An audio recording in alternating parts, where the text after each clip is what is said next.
Halos lahat ata ng bata na alam ko, paborito 'tong recipe na ganito. Oo, ito yung trending, negosyo, street food na hindi talaga nawawala sa masa, oo.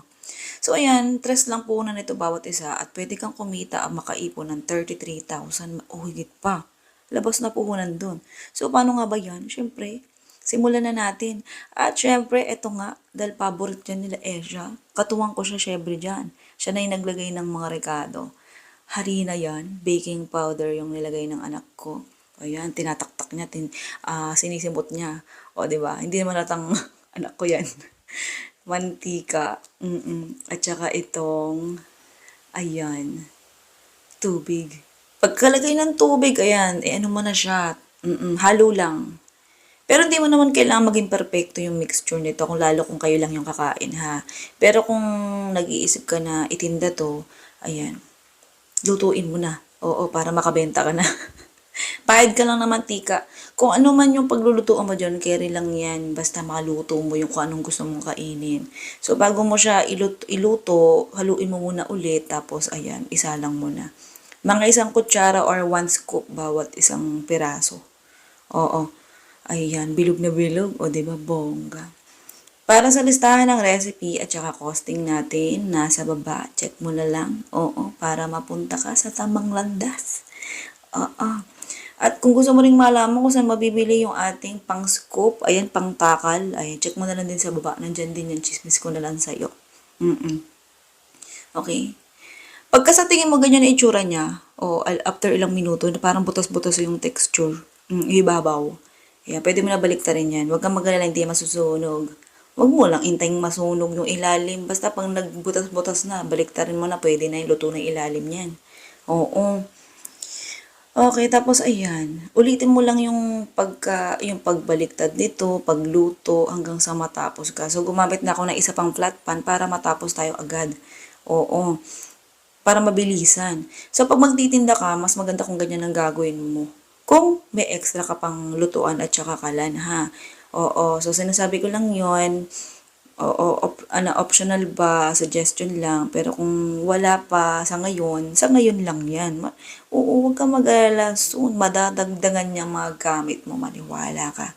Yung tipong wala ka ni isa ngayon ay dadami yan ng bongga. Yung tipong di mo na malaman kung saan mo ilalagay yan. Paniwalaan mo lang. Yun nga lang, napakahirap. Pero kaya mo yan. After maluto, pahiram mo na siya ng butter.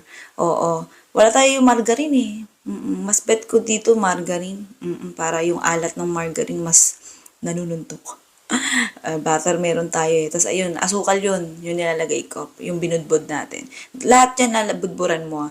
Tapos naglagay lang ako dito ng mga ilang peraso. Nagtoppings ako ng crush cookies. So, tinry ko lang yun kung masarap ba. Kaya konti lang. Kasi mas bet ng mga anak ko yung plain lang, yung classic lang na flavor. Yung butter at saka asukal lang yung toppings. Mas gusto nila yun. Pero naubos nila lahat yan. Saglit lang. Oo. Di mo lang inabot ng ilang 10 minutes lang ata. 15 minutes, ubos nila agad. Parang binagyo. And kung gusto mo na maitinda yan, ayan, per piece. Ayan yung pwede mong ibenta yan. Lagay mo sa plastic. Napakamura lang ng plastic nito, wala pa piso ha.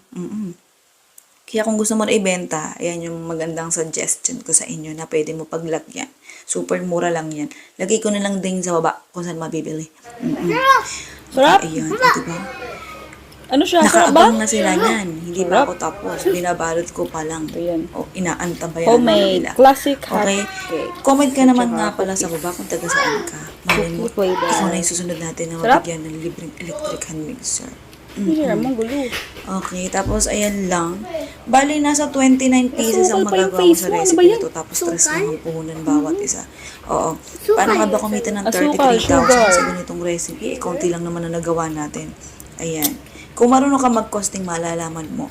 Oo, kaya nga, sa 33,000 mo, pwede ka labas na ron ang puhunan. Maiipon mo yun, ibig sabihin, in 1 year yun. Yun yung potential income mo. Kung magbibenta ka araw-araw ng 29 pieces na, ayan, classic pancake. O, diba, bongga? So, may idea ka na. Nagbibigay lang ako ng idea. Oo. Okay? Kasama na sa costing yung gas tsaka labor, kaya huwag ka na mag-alala. Sige na, goodbye, good luck. Love you.